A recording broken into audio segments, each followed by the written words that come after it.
பௌர்ணமி உரைகளை இன்றிலிருந்து தொடர்ந்து தினமும் உங்களுக்காக ஒளிபரப்புகின்றோம். உங்களை நீங்களே ஆத்ம விசாரணை மேற்கொள்வதற்கும் கடவுள் நிலை அடைவதற்கும் குருஜியின் அற்புத உரைகள் பயனளிக்கும். தவறாமல் பாருங்கள், கேளுங்கள், பயனடையுங்கள். அது மட்டுமல்லாது சப்ஸ்கிரைப் செய்யாதவர்கள் சப்ஸ்கிரைப் செய்யுங்கள். மற்றவர்களுக்கும் பயனளிக்கும் வண்ணம் ஷேர் பண்ணுங்கள், லைக் பண்ணுங்கள். ஆத்ம வணக்கம். மாடு கொடுக்கறது, மாடு பிடிச்சி வாங்கி கொடுக்குறது. இப்போ ஏழை சாப்பாட்டுக்கே வழி இல்லை, கஷ்டப்படுறாங்க. அவங்களுக்கு நீ ஒரு மாடு பிடிச்சி கொடுக்கணும்.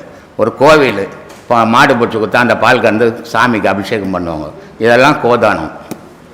அது உன்னால் என்ன முடியுமோ செய்.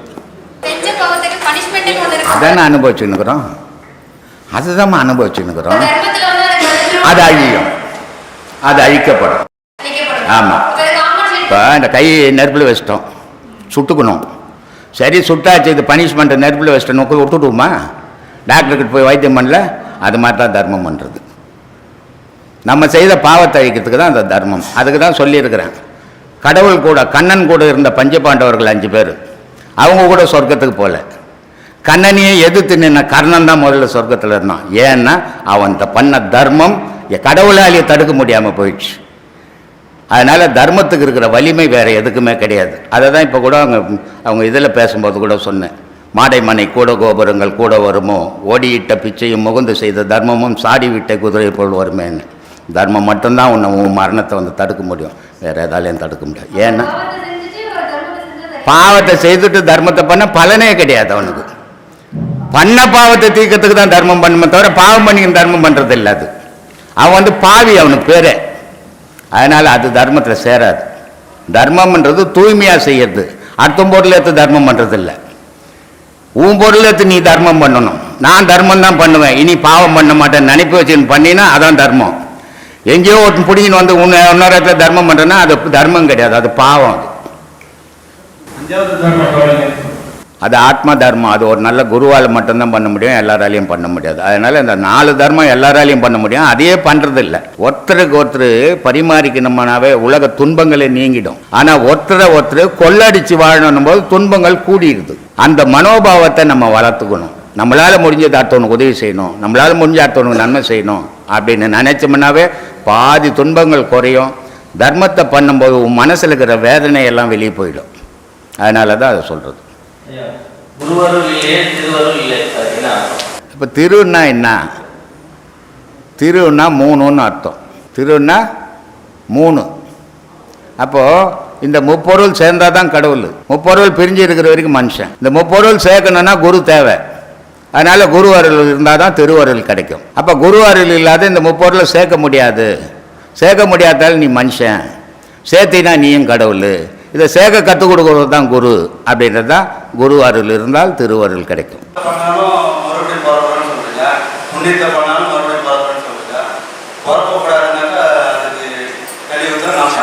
சமமாக ஒன்றும் இல்லை. ஒரு குழந்தைய எடை போட்டோம்னா, ஒரு 10 கிலோ குழந்தைய எடை போட்டோம்னா 100 கிலோ வெயிட் வச்சோட இன்னொரு தராசில் ஏற மாட்டேங்குது. அப்போது பாவம் அதிகமாக இருக்குது. அப்போ இது சமமாகணும். சமமாகணும்னா என்ன பண்ணணும்? இந்த தராசுலையும் அதிகமாக வைக்கணும், அப்போ தான் சமமாகும். இந்த தராசில் என்ன வைக்கணும்? தர்மத்தை வைக்கணும். அந்த தராசில் பாவம் இருக்குது, இந்த தராசில் தர்மத்தை வைக்கும்போது சமமாகும். அப்போ உன் பிறப்பு தடுக்கப்படும், நிம்மதியான வாழ்க்கை கிடைக்கும். முதல்ல நீ பிறக்கிறது அப்புறம் முதல்ல வாழறது நிம்மதியாக வாழுங்க. பிறக்காது இருக்கு, பிறந்தாகி போச்சு, இனிமேல் வானான்னு சொல்ல முடியாது. பிறந்தது இல்லாத நம்மளோட மட்டும் நிற்கல, நம்ம வேறு கூட்டு சேர்த்துக்கணும், பொண்டாட்டி பிள்ளைங்க எல்லாம் சேர்த்துக்கணும். அதனால தான் சொன்னான், அகங்காரம் உள்ளடிக்கு 5 சுட்டறுத்து தூங்காமல் தூங்கி சுகம் பெறுவது எக்காலம். அப்போது இந்த 5 எப்படி சுட்டாக இருக்க முடியும்? அடுத்துட்டா நீ உலக வாழ்க்கையில் ஈடுபட முடியாது. அது ஒரு சுகமான தூக்கம், அந்த தூக்கத்தை எடுக்க முடியாது. அதனால் சொல்கிறான், பெண்டாட்டி பெருமிலங்கு பிள்ளை ஒரு சுல்லானி இவையெல்லாம் நீக்கி நான் எக்காலம் சுகம் பெறுவேன். யார் வீட்டு பொண்ணும்? நான் ஒண்டியாக இருந்தேன், சுதந்திரமாக இருந்திருக்கலாம். ஆனால் இல்லை, ஊராமட்டு பொண்ணை போய் தேடி பிடிச்சி கட்டின்னு வந்துட்டேன். சரி, கட்டின்னு வந்துட்டேன், ஊரெல்லாம் துன்பப்படுறான். அப்பவும் நான் இருந்தில்ல, நானும் ஒரு கல்யாணம் பண்ணிக்கின்னு துன்பப்பட்டுங்கிறேன். சரி, இந்த துன்பம் நம்மளோட போட்டோம், நின்னுமா நிற்கலையே, நம்ம ஒரு குழந்தைய பெற்றுக்கிறோம். அப்போ அந்த குழந்தையும் அந்த துன்பப்பட போதுன்னு யோசனை பண்ணுமா?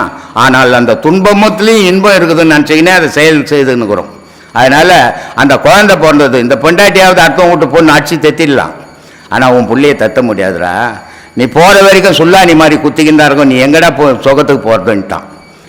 அதனால் ஞானிகள்லாம் என்ன பண்ணால் கொண்டாட்டி குழந்தை குட்டி வேணாம், நம்ம பிரம்மச்சாரியத்தை கடைபிடிச்சி ஞானி அம்மாவலான்னு எல்லாரும் விட்டுட்டு 10 வயசில் 12 வயசில் போனோம். அவன் தான் ஞானி. பிச்சை நிறைய நல்லாக்கிறவங்களாம் பிச்சை எடுத்துன்னுக்குறான். அந்த பிச்சையை சொல்லது மனமில்லாத பிச்சைன்னு ஒன்றுக்குது. ஊரை ஏமாற்றி எடுக்கிற பிச்சை இல்லை இது. அந்த பிச்சையால் ஒரு பாவமும் போகாது. ரமண மகரிஷி இருந்தார், அவர் சட்டி எடுத்துக்கின்னு போவார். அவர் ஒரு பிராமணன். அவர் அப்படி இருந்தோம், அவர் அண்ணாக்காயிறு கூட கிடையாது. நீ பேண்ட் ஷர்ட்டு போட்டுன்னு பிச்சை எடுத்தா எப்படி நியாயம்? அது சொத்து சோகம் வச்சுன்னு பிச்சை எடுத்தா எப்படி நியாயம்? பொண்டாட்டி புள்ள குட்டியை வச்சுன்னு பிச்சை எடுத்தா எப்படி நியாயம்? ஆனால் இதெல்லாம் நியாயப்படுத்துறதுக்கு மனுஷன் இருக்கிறான். அவர் பண்ணது அது இல்லை, மனமில்லாத பிச்சை அது. அவர் போய் பிச்சை எடுத்துன்னு வந்தார். அந்த சட்டியில் இருக்கிற சோத்தை அவர் கூட இருக்கிற 4 பேரும் பகிர்ந்து சாப்பிட்றாங்க. அது பிச்சை. நீங்கள் எடுக்கிறதெல்லாம் பிச்சை இல்லை, சுயநலம். அது பெற்றவங்க செய்கிற பாவம் பிள்ளைங்களுக்கு தான், புண்ணியம் மட்டும் வராது. நீ உன் வீடு கட்டி வச்சிருந்தீங்கன்னா பக்கத்து வீட்டுக்காரன் எடுத்துப்பானா? உன் பிள்ளை தானே எடுத்துப்பான். அப்போ நீ செய்த பாவமும் உன் பிள்ளைக்கு தானே சேரும், பக்கத்து வீட்டுக்காரன் எடுக்க மாட்டானே. ஆனால் நம்ம என்ன நினச்சிக்கிறோம், பாவம் நம்ம பிள்ளைக்கு சேரான்னு சேர்த்து வைக்கலாம் பாவத்தை சேர்த்து வச்சுட்டு போயிடுறோம். அதனால தான் நான் பாவத்தையும் சேர்த்து வைக்கல, என் பிள்ளைங்களுக்கு புண்ணியத்தையும் சேர்த்து வைக்கல. நீ சம்பாரிச்சு நீ சாப்பிட்டுக்கோ, எந்த சொத்து சோகம் நான் வைக்கல. ஏன்னா நான் அவங்க வாழணும்னு சொத்து சோகம் சேர்த்தா நானும் பாவத்துக்கு போனால் அவனும் பாவத்துக்கு போயிடுவான். எது கிடைக்குதோ அது வரைக்கும் சாப்பிடும்போது மனுஷன் அமைதியாக வாழ்வான். எது இல்லாததெல்லாம் இவன் ஆசைப்படும் போது இவன் துன்பத்துக்கு ஆளாயிடுவான். அது மாதிரி வந்து சேர்ந்துடும் பாவம்.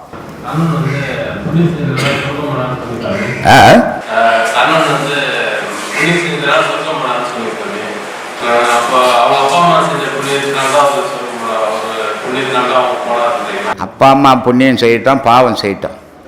முதல்ல நம்ம புண்ணியத்தை செய்ய கற்றுக்கலாம். அப்பா அம்மா செய்த பாவத்துக்கு அடையாளங்குதா? அப்பா அம்மா செய்த புண்ணியத்துக்கு அடையாளங்குதா? ஆனால் நீ செய்யறதுக்கு உனக்கு அடையாளங்குதா? அதை செய்ய எல்லாம் அழியும். நீ அதை செய்தால் அவங்க புண்ணியம் செய்யிட்டாங்க நான் ஒன்றும் செய்வேனாங்க, அவங்க பாவம் செய்யிட்டாங்க நான் எதுவும் செய்வேனாங்கன்னு இருக்காது. உன்னை நீ காப்பாற்றிக்கினா உனக்கு பாதுகாப்பு தேடிக்கும். அதான் நல்லது. கர்மா நிறைஞ்சது அதில் இல்லைம்மா, மனசில். கர்மா சக்கரத்தாண்ட போகாது. ஏன்னா அந்த சக்கரங்கள்ன்றது கடவுளினுடைய அம்சங்கள். அங்கே பாவமே போகாது, கர்மாவே போகாது, மனசுக்கு தான் வரும். மூலாதாரம் அப்படின்னா அம்பாளுன்னு அர்த்தம், சக்தின்னு அர்த்தம். அதுக்கு மூலாதாரம் என்னன்னா விந்து பையன்னு அர்த்தம். மூலாதாரம் என்னன்னா குண்டலின்னு அர்த்தம். மூலாதாரம் என்னன்னா குண்டலி பாம்புன்னு அர்த்தம். அந்த பாம்பு எப்படி இருக்குதுன்னா நம்ம முழிக்கும்போது அது தூங்கிக்கின்னுக்குது, அது முழிக்கும்போது நம்ம தூங்கிடுறோம். இது மூலாதாரத்தினுடைய செயல்பாடுகள். அப்போது நம்ம என்ன செய்கிறோம், அந்த பாம்பை எப்படி எழுப்ப முடியும்? மூலாதாரத்தில் இருக்கிற பாம்பை நம்ம எப்படி எழுப்ப முடியும்? ஒரு கொம்பு எத்தும்பு அடிச்சு எழுப்ப முடியுமா? இல்லை தண்ணி ஊற்றி எழுப்ப முடியுமா? இல்லை தண்ணி தெளித்து எழுப்ப முடியுமான்னா எழுப்ப முடியாது. அப்போது நம்ம பிராண காற்றை உள்ளடக்கி ஊதும்போது அந்த பாம்பனுடைய தலையில் அந்த காற்று போய் படுது, படும்போது அது முழிக்குது. அப்போது நீயும் முழிச்சுங்கிற, அதுவும் முழிச்சுங்குது. இந்த ரெண்டும் முழிக்கும் போது ஞானம் கிடைக்குது. நீ தூங்கி அது முழிச்சுன்னுக்கும் போது தூக்கம் வருது, நீ முழிச்சுக்கின்னு அது தூங்கும்போது உலகம் தெரியுது. ஆனால் 2 பேரும் முழிக்கும் போது ஞானம் தெரியுது.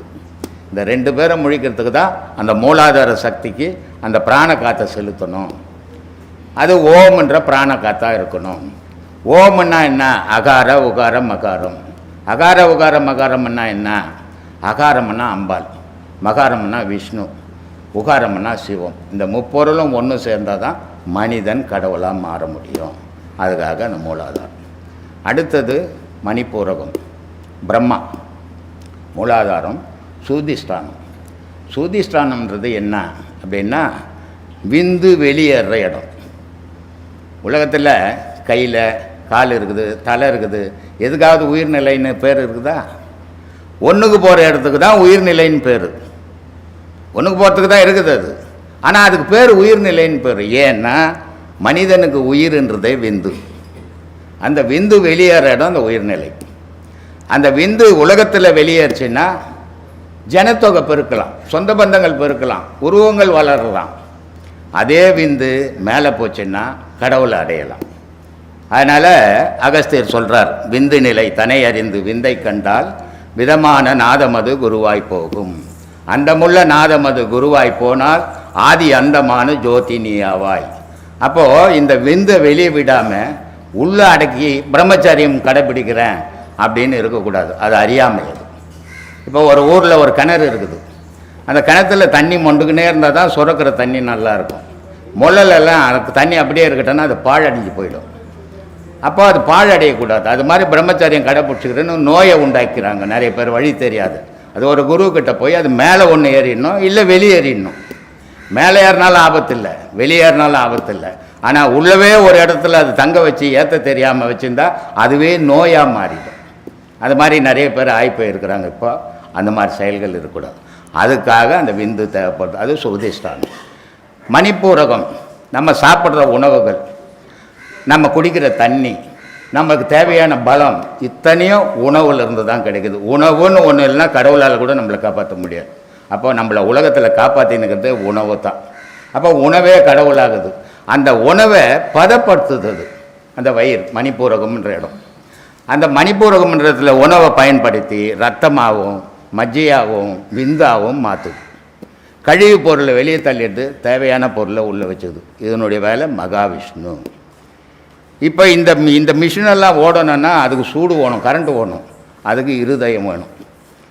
அதனால் மூலாதாரம், சுதிஷ்டானம், மணிப்பூரகம், அந்த இருதயம் சூடு கொடுக்குற இடத்துக்கு அநாகதம்னு பேர். அந்த அநாகதத்தினுடைய செயல் என்னன்னா ரத்தம், காற்று, இது ரெண்டையும் கலந்து ஏற்றுது உடம்புல.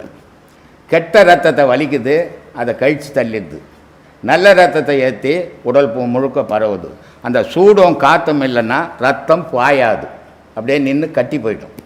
அதனால் அநாகதம்ன்றது உடல் முழுக்க மூளை வரைக்கும் அந்த ரத்தத்தை பாய்ச்சும் பண்ணுது. அதனால் அநாகதம் முக்கியம். நெருப்பு பகுதி அது. காற்று பகுதி தொண்டைக்குழி, விசுத்தின்னு பேருது. இந்த காற்று இல்லைன்னா நமக்கு மூச்சே இல்லை, மூச்சு இல்லைன்னா உடலுக்கு சூடே இல்லை. அப்போ உடலுக்கு சூடே இல்லைன்னா நீரே தேவைப்படாது. அப்போ இது அத்தனையும் சேர்த்து செய்கிறது அந்த மூச்சு, விசுத்தின்ற பேர். ஆக்ஞை, அது சுழுமுனை. அந்த சுழுமுனையில் இந்த தொண்டைக்குழியோடு ஓடிங்கிற காற்றை முதுகுத்தண்டு வழியாக பின்பக்கமாக ஏற்றி அந்த சுழியில், அதான் சரங்குத்தின்னு பேர். அதுக்கு சரங்குத்தின்னா வெளியெல்லாம் போய் குத்தக்கூடாது, உள்ளே குத்தம். சரம்னா உயிர் மூச்சு. அதை எடுத்துன்னு போய் புருவத்தில் குத்தும்போது பதி, அதுக்கு பேர். அந்த பதி திறந்தால் கடவுளை பார்க்கலாம். இதை தான் இயேசுநாதர் சொன்னார், தட்டுங்கள் திறக்கப்படும், கேளுங்கள் கொடுக்கப்படும். அதை மூச்சு ஏற்றுமா எங்கே தட்டினீன்னா அது திறக்கும். திறந்தால் இறைவன் தெரிவான். நீ தேவையானது இறைவன்கிட்ட கேட்கலான்னு. ஊரா மட்டும் ஊட்டக்க தட்டுறதில்லை. அது மாதிரி இந்த 6 ஆதார சக்கரங்கள் இந்த மாதிரி. இது 6ம் மனிதனுக்குள்ளே கட்டுப்பட்டது. ஆனால் மனித நிலை தானே சகசாரம். சகசிராரம் போனீங்கன்னா மனித நிலை மறந்து போய் இறைநிலைக்கு போயிடுவேன். அப்போ மனிதர்கள்லாம் தெரியும் உனக்கு அந்த இது இருக்காது, பாசம், உணர்வுகள், பழக்கம், அதெல்லாம் வச்சுக்க மாட்டேங்க. சகசிராரத்தினுடைய நிலை கடவுள் நிலை. போதுமா? சரி, ரொம்ப சந்தோஷம். பிரம்மஸ்ரீ யோகி நித்யானந்த சுவாமிகளின் குரு உபதேசங்களை கேட்டிருப்பீர்கள், பயனடைவீர்கள் என்று நம்புகின்றோம். உங்களை நீங்களே ஆத்ம விசாரணை செய்து கொள்ளுங்கள். இது போன்ற குருஜியின் பல அற்புத உரைகள் தொடர்ந்து உங்களுக்கு வரும். அதற்காக இந்த சேனலை சப்ஸ்கிரைப் செய்யாதவர்கள் சப்ஸ்கிரைப் செய்யுங்கள். மற்றவர்களுக்கும் பயனளிக்கும் வண்ணம் ஷேர் பண்ணுங்கள், லைக் பண்ணுங்கள். ஆத்ம வணக்கம்.